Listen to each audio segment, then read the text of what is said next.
Ulan na dito. Ano? Kami. Yan, ulan na. Ayusin na namin itong parcel namin.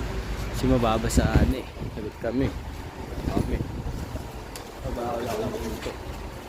Ito lang ang trabaho namin. Yan. Wala karton. Si Elum, ito. Kung ano ginagawa. Tulala. O, lagay mo na yan, Lom. So, yan nga guys. Nag-aantay pa rin kami dito ngayon. Ano yun? Ito lang ang lifestyle namin. Jainty Boy is nakigala sa sako na madumi.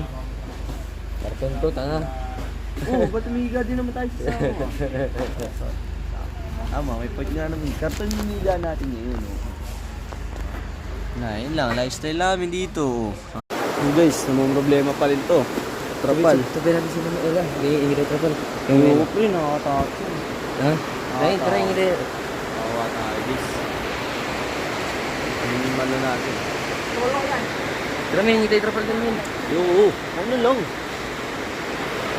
Yun na, ano lang guys. Ano guys. Nakapag-solusyon na tayo. Ayun na. Trapal na to. Elum trapal. Gagi, lit lang. Di aabot yan. Kailangan natin ganun malaki oh. Gagi, lakas. Babasahin sa cellphone ko. Guys, tingnan nyo. Yan. Guys, finished product ng dinagdag ko guys. Ano sabi mo sa ano ko? Ginawa ko? Wala alam ko eh. Dapat hindi ka na tumulog. Hindi ka naman nakatulog. Hindi. Ano hindi? Malaki mano maliit. Basta may naiambag ka, nakatulong ka pa din, di ba? Ano ka ba naman, pre? Yun nga yung quote of the day natin, pare. Nalagay ko yun sa description. Ano yun?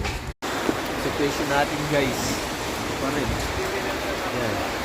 Dumating na yung truck natin pala, guys. Dumating na yung truck natin. Kaya lang, di tayo makapagkarga dahil malakas nga yung ulan. Ayan. Hello. Nang ulan dito. Basa na ako. Ako din eh.